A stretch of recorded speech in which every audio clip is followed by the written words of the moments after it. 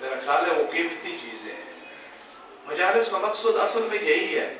ہمارے یہاں کچھ اور روٹین بنی ہوئی ہے، اصل مقصد یہی ہے. اور انشاءاللہ روایتی مجلسیں بھی پڑھیں گے، اگر آپ وہی چاہتے ہیں تو وہ بھی پڑھ لیں گے، کوئی مسئلہ نہیں ہے. لیکن میں چاہتا ہوں کہ پہلی بار اس ملک میں آپ نے میں آیا ہوں، ایک فرصت ملی ہے تو کوشش کریں کہ جتنا ہو سکے اچھے سے اچھا میسج جو ہے وہ ڈیلیور کریں، تاکہ یہ ہمارے جوان جو ہیں اس سے مستفید ہو. بزرگ بہتر جانتے ہیں، بزرگ ماشاءاللہ انہوں نے زندگی صرف کی ہوتی ہے، ان کے تجربات ہوتے ہیں، ان کی محنتیں ہوتی ہیں، اور یہ جوان بھی انہی کی محنت کا ثمر ہیں جو آج مجلس حسین میں آ کر بیٹھے ہیں. کوئی عام بچہ آ کر نہیں بیٹھتا، وہی آ کر بیٹھتا ہے کہ جس کو حسین سے کوئی محبت ہے، وہی آئے گا اس درسگاہ میں. یہ درسگاہ ہے، یہ مقام تفریح نہیں. تو جو درسگاہ ہے وہاں سے درس ہی لینا چاہیے. تو جب درسی باتیں کی جاتی ہیں تو پھر لوگ کہتے ہیں یار یہ تو مولوی جو ہے بڑا خوش ہے. تر نہیں ہے، تری چاہیے. تو پیغمبر فرماتے ہیں کہ روز قیامت 4 ایسے بندے ہوں گے، یعنی 4 قسمیں. اس وقت تک وہ اپنی جگہ کو نہیں چھوڑ سکتے جب تک ان سے 4 چیزوں کے بارے میں سوال نہیں کر لیا جائے گا. اگر مجھے یاد ہوئی تو میں بیان کروں گا، کیونکہ آپ کی خاموشی جو ہے وہ مجھے واپس لے جاتی ہے، میں بھول جاتا ہوں. نعرہ تکبیر، اللہ اکبر، نعرہ تکبیر، اللہ اکبر، نعرہ رسالت، یا رسول اللہ، نعرہ حیدری. 2 چیزیں غنیمت بھی رہ گئی. جی آتا ہوں. اگر صلاۃ بھیجے محمد و اہل بیت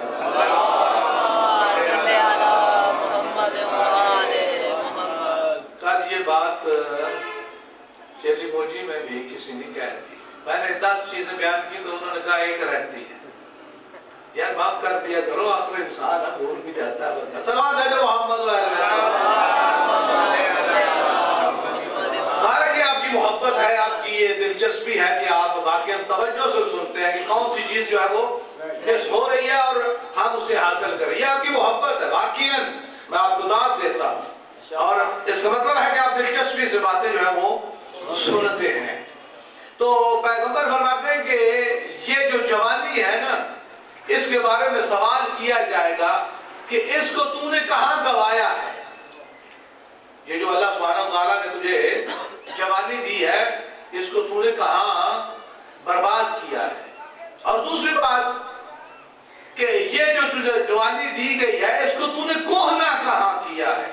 کوہنا سمجھتے ہیں نا، زنگ آلودہ کوئی چیز ہو جائے، پرانی ہو جائے، بیکار ہو جائے تو اسے کوہنا کہتے ہیں. کہ یہ جو یعنی جوانی بیکار گئی ہے، زنگ آلودہ ہوئی ہے. زنگ کس سے کہیں گے کہ وہ تو لوہے کو لگتا ہے، کہ انسان کو نہیں لگتا. اگر برا کام کرے گا تو زنگ لگے گا. وہ برائی کیا ہے؟ وہ زنگ ہے. انسان جو چاہیے کہ ان برائیوں سے اجتناب کرے. جن چیزوں سے اسلام نے روکا ہے ان سے روکے، اپنے آپ کو صاف شفاف بنائے، پاک و پاکیزہ رکھے. جب یہ بدن پاک و پاکیزہ، یہ جو ہم وضو کرتے ہیں ہر وقت جب نماز پڑھتے ہیں 5 ٹائم، تو ہر وقت جو ہے ہم وضو کرتے کیوں؟ اس لیے کہ جو گرد دھوڑ پڑی ہے وہ دور ہوتی جائے. صفائی کا ایک نظام ہے، ایک طریقہ کار ہے. تو ہمیں چاہیے کہ یہ جو زنگ لگنے والا ہے اس سے اپنی اس جوان نسل کو محفوظ کریں. ماشاءاللہ. اب زمانہ بہت مشکل ہو گیا، بہت مشکل ہو گیا ہے. یہ بیماری گھر گھر میں موجود، میرے گھر میں بھی ہے، آپ کے گھر میں بھی ہے. یہ موبائل، یہ انٹرنیٹ، یہ لیپ ٹاپ، یہ ساری چیزیں یہ کیا ہے؟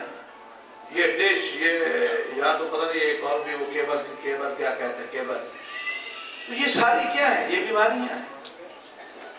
ہمیں چاہیے کہ ہم ان بیماریوں سے خود بھی محفوظ رہیں اور بچوں کو بھی محفوظ رکھیں۔ انہی بیماریوں سے بچانے کے لیے حسین ابن علی نے یہ قیام کیا تھا۔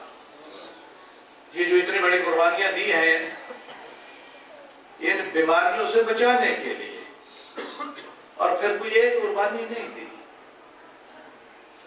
ایسی ایسی قربانی دی ہے، اللہ اکبر۔ میں نے کل بھی عرض کیا تھا، بہت سرمایہ خرچ ہوا ہے اہل بیت کا اس دین کی حفاظت کرنے کے لیے، اس دین کو بچانے کے لیے بہت خرچ ہوا ہے۔ امام حسین علیہ السلام نے مدینہ چھوڑا تھا، مکہ میں 5-6 مہینے رہے، کیونکہ 28 رجب کو مدینہ تو چھوٹ گیا تھا، اور 8-9 ذی الحجہ کو جا کر مکہ چھوڑ رہے ہیں۔ کتنے مہینے بنتے ہیں؟ مکہ میں رہے، اور وہاں پر کوفیوں کے خط جو ہیں وہ آتے رہے، اتنے خط آئے کہ 12,000 تک تعداد جو ہے وہ بتائی جاتی ہے، بعض 18,000 بھی کہتے ہیں۔ بہرحال مختلف، اور ہر ایک کا جو خط آ رہا تھا وہ یہی کہہ رہا تھا کہ ہمارے پاس تربیت کرنے والا کوئی نہیں، ہمیں ہدایت کرنے والا کوئی نہیں، اگر آپ نہیں آتے تو کل ہم شکایت کریں گے، ہم آپ سے محبت کرتے ہیں، آئیں ہماری تربیت کریں۔ تو امام حسین علیہ السلام نے ان کے لیے اپنے سفیر کو بھیجا۔ سفیر جانتے ہیں نا، یہ ملک کا ایک عام بندہ نہیں ہوتا جس کو ہم دوسرے ملکوں میں بھیجتے ہیں۔ تو امام حسین علیہ السلام نے اپنے سفیر کو کوفہ روانہ کیا اور لکھ کر بھیجا کہ یہ میرا معتمد ہے، جس پر امام معصوم کو اعتماد ہو وہ کتنا عظیم انسان ہوگا۔ فرمایا یہ میرا معتمد ہے، آپ کی طرف آ رہا ہے، اور حضرت مسلم سے کہا کہ جاؤ وہاں کی وضع دیکھو، صورتحال دیکھو اور مجھے آگاہ کرنا۔ مسلم ابن عقیل چلے گئے، ایک لمبی داستان ہے، چلے گئے، پہنچ گئے، جیسے پہنچ گئے، اور امیر مختار کے گھر میں قیام کیا۔ روایات بتاتی ہیں کہ 18,000 کوفیوں نے آپ کے حیات پر بیعت کی۔ جب آپ نے یہ حالت دیکھی تو آپ نے امام کی طرف خط لکھا کہ مولا جلدی آئیں، مولا جلدی ہیں، آپ کے حقدار بہت ہیں، آپ کے چاہنے والے بہت ہیں۔ ادھر خط لکھا، ادھر یزید کو پتہ چلا تو اس نے ابن زیاد کو بصرہ میں خط لکھا کہ تم جلدی کوفہ پہنچو۔ ادھر ابن زیاد جو ہے وہ کوفہ میں پہنچ گیا اور مسجد میں جا کر اعلان کیا اور لوگوں کو گرگلایا اور کچھ کو دھمکی دی، تو حالات بالکل جو ہے وہ مختلف ہو گئے۔ اب مسلم ابن عقیل کو مختار کا گھر چھوڑنا پڑا اور ہانی کے گھر میں پناہ لی، لیکن افراداروں وہاں تک بھی کتنے محفوظ رہے۔ ہانی کو بھی اس ملعون نے بلا لیا اور قتل کر دیا۔ اب مسلم ابن عقیل جو ہے تنہا ہے، بالکل تنہا۔ مسجد میں گئے تو اتنا مجمع تھا، لیکن جب مسجد سے نکلے تو سب چھوڑ گئے تھے۔ اب ایک پردیسی ہو، اس سے پوچھے کہ اس نے کہاں رہنا ہے اور وہاں سے واقف بھی نہ ہو، کہاں جائے؟ اور پھر زمانہ اتنا پورا شوب ہو گیا تھا آزاداروں کہ اب مسلم ابن عقیل کوفہ کی کبھی اس گلی میں کبھی اس گلی میں، یہاں تک کہ چلتے چلتے ایک دروازے پر پہنچے اور وہاں پر بیٹھ گئے۔ اب جب وہاں بیٹھے نا، ایک مصدور جس کا نام طوع لکھا جاتا ہے، اس کا بیٹا جو ہے بلال گھر سے باہر تھا، وہ بار بار آ رہی تھی، دیکھ رہی تھی، پریشان تھی، ماں تھی، کیا دیکھتی ہے کہ ایک مسافر جو دروازے پر کھڑا، کہا کہ مسافر تو میرے دروازے پر کیوں ہے؟ کہا اگر ہو سکے تو پانی. اس ضعیفہ نے پانی کا گلاس جو ہے وہ دیا. حضرت مسلم نے اسے نوش فرمایا اور پھر بیٹھ گئے. جب یہ پھر دوبارہ واپس آئی تو دیکھا کہ حضرت مسلم وہیں بیٹھے ہیں. تو کہتی بندہ خدا یہاں کیوں بیٹھ گیا؟ یہ تیرا گھر نہیں ہے, تو اپنے گھر چلا جا, زمانہ پورا شوب ہے. مسلم ابن عقیل خاموش ہے. جب اس نے تیسری بار کہا نا تو مسلم کہتے ہیں کہ بھائی میرا یہاں گھر نہیں ہے. اجرک من اللہ, اجرک من اللہ. بھائی میرا یہاں گھر نہیں ہے, میں کہاں جاؤں؟ کہا کیا انت مسلم ابن عقیل, کیا مسلم ابن عقیل تو ہے؟ کیا حسین کا سفیر تو ہے؟ کہنے لگے ہاں حسین ابن علی کا سفیر میں ہوں, وہی مسلم میں ہوں. اب بڑھیا نے جلدی سے دروازہ کھولا, کہا آئیے میرے آقا سردار, آئیے تشریف رکھیں. عزاداروں آپ یہ اپنے گھر میں لے گئی. ایک کمرہ جو ہے حضرت مسلم کو دیا. اب اس کا بیٹا جب بہن سے آیا, اس نے ماں کو دیکھا کہ یہ بار بار کمرے میں آ رہی ہے جا رہی ہے. پوچھا کہ کیا ماجرا ہے, ہمارے گھر میں کیا؟ پہلے تو اس نے چھپانے کی کوشش کی, لیکن جب اس نے اصرار کیا تو کہا کہ کسی کو نہیں بتاؤ گے. کہا نہیں بتاتا. تو کہا کہ مسلم ابن عقیل ہمارے گھر میں ہے, یہ اللہ نے ہمیں شرف دیا ہے. ہاں عزاداروں, اب اس کی ماں جو ہے وہ خدمت کر رہی تھی اور حضرت مسلم ساری رات جاگ کر گزاری, عبادت الہی میں ساری رات گزاری. اب جب صبح ہوئی تو یہ جلدی سے نکل گیا اور اس نے جا کر ابن زیاد کو اطلاع کر دی کہ جسے تم ڈھونڈ رہے ہیں وہ ہمارے گھر میں موجود ہے. آزاداروں, ادھر اس نے محمد بن اشعث کے ساتھ, کوئی لکھتا ہے 500 کا دستہ, کوئی کہتا ہے 1500 سپاہی جو ہے اس نے بھیجا کہ جاؤ اسے گرفتار کر کے لے آؤ. اب جب گھوڑوں کی ٹاپوں کی آوازیں آئی نا, حضرت مسلم نے جلدی سے اپنے آپ کو تیار کیا. اب جب تیار کر رہے تھے دعا نے کہا کہ کیا خیر ہے؟ کہا کہ میں نہیں چاہتا کہ کسی کے گھر پر حملہ ہو. بڑے غیور تھے. میں نہیں چاہتا کہ کسی کے گھر پر حملہ ہو. میں کہتا ہوں مسلم, تجھے دعا کے گھر کا تو اتنا خیال ہے, آئے کربلا کے میدان میں دیکھیں سادات کے خیمے لوٹے جا رہے ہیں. آزاداروں, حضرت مسلم گھر کے اندر گھرے گئے. جنگ شروع ہو گئی, لڑتے لڑتے لڑتے یہاں تک کہ حضرت مسلم زخمی ہو گئے, لیکن ان کے قابو میں نہیں آ رہے. ان ظالموں نے کیا کیا کہ راستے میں ایک کنواں کھودا اور اسے گھاس سے بند کر دیا. اب لڑتے جا رہے ہیں, لڑتے لڑتے جناب مسلم اس کنویں میں گرے. انہوں نے انہیں گرفتار کر لیا. اب جب گرفتار کر لیا نا, ابن زیاد کے دربار میں لائے. دانت زخمی ہے, ہونٹ زخمی ہے, خون بہ رہا ہے, جسم زخموں سے چور ہے, ماحول ہی پیاسے ہیں. کہا کہ کیا ہو سکتا ہے مجھے ایک گھونٹ پانی کا مل جائے؟ تو کسی کو ترس آیا, اس نے جب پیالہ پانی کا دیا, آپ نے پینا چاہا کہ آپ کے دانت اس میں گر گئے, خون گر گیا. آپ نے کہا کہ یہ پانی میرے نصیب میں نہیں ہے. انا للہ و انا الیہ راجعون. عزاداروں, اب جب ابن زیاد کے سامنے پیش کیا گیا تو کسی سپاہی نے کہا کہ امیر کا سلام کرو. اتنے مسائل اکٹھے ہو گئے تھے, لیکن اتنی جرت تھی مسلم ابن عقیل کے بعد. کہتے ہیں مالی صبری مالی امیر سوال حسین, حسین کے علاوہ میرا کوئی امیر نہیں ہے.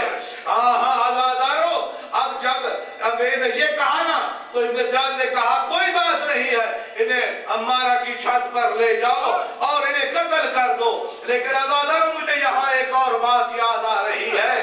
یہ مسلم تھا کہ جو ابن زیاد کے سامنے آنکھوں میں آنکھیں ڈال کر دیکھ رہا تھا, لیکن ایک بندہ لکھتا ہے کہ ایک وقت وہ آیا کہ جناب زین العابدین اسی دربار میں آئے اور اس نے آگے بڑھ کر کہا کہ یبنا رسول اللہ, جب مسلم آئے تھے تو وہ زیاد کی آنکھوں میں آنکھیں ڈال کر دیکھ رہے تھے, کما رہی ہے۔ امام نے کہا کہ تو نے انصاف نہیں کیا، اور جب مسلم آئے تھے تو مسلم اکیلے تھے، اور میرے ساتھ میری مائیں ہیں، میرے ساتھ میری بہنیں ہیں، میرے ساتھ میری پھوپھیاں ہیں۔ آزادارو، مسلم کو ہمارا کی چھت پر لے جایا گیا۔ اب جب جناب مسلم کو شہید کیا جانے لگا نا، اب راوی بیان کرتا ہے کہ حسین کے چہرے کا رنگ تبدیل ہوا۔ جب حسین کے چہرے کا رنگ تبدیل ہوا نا، کہا عباس جلدی میرے پاس آؤ، بھیا عباس میرے پاس آؤ۔ عباس آتے ہیں، کہا مولا کیا بات ہے؟ کہا عباس میری ان دو انگلیوں کے درمیان دیکھو۔ اب کیا دیکھتے ہیں؟ امیر مسلم کا سر جھکا ہوا ہے، جلاد کی تلوار ہے۔ کہا مولا جس طرح معجزے سے مجھے یہ دکھایا ہے، مجھے جلدی کوفہ پہنچاؤ۔ کہا عباس کیا کرو گے؟ جنگ نہیں کرنی۔ کہا مولا جنگ کے لیے نہیں چاہتا، میں اس لیے جانا چاہتا ہوں کہ جب میرے بھیا کا سر قلم ہوگا، میں نیچے جا کر اپنے بھائی کا سر اپنی جھولی میں لوں گا۔ امام نے کہا عباس تو نے نیچے نہیں دیکھا، نیچے دیکھ۔ آزادارو، اب جب نیچے دیکھا تو کیا دیکھتے ہیں؟ ایک برقع پوش مستور ہے جو اپنے دامن کو پھیلائے ہوئے ہے۔ آؤ مسلم۔ عباس کہتے ہیں مولا یہ بی بی کون ہے؟ حسین نے کہا عباس تو نے نہیں پہچانا، اور یہ میری ماں زہرا ہے۔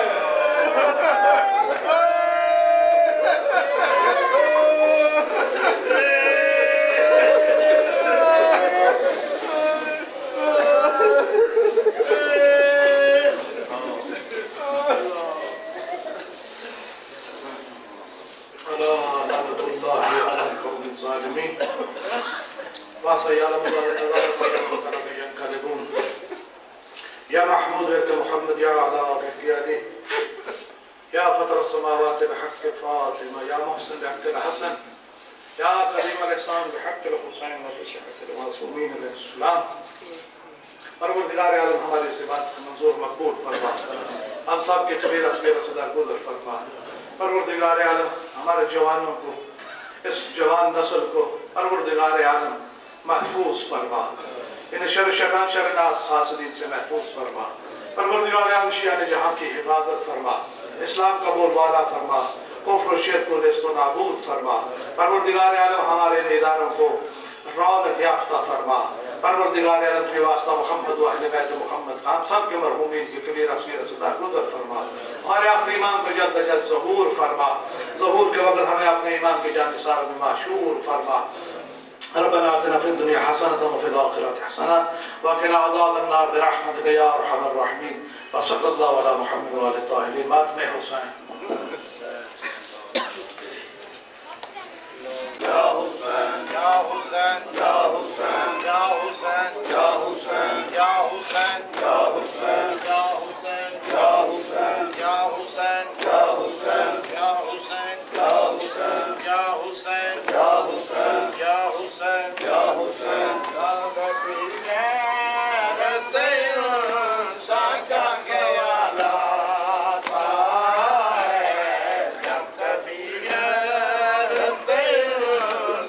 Casa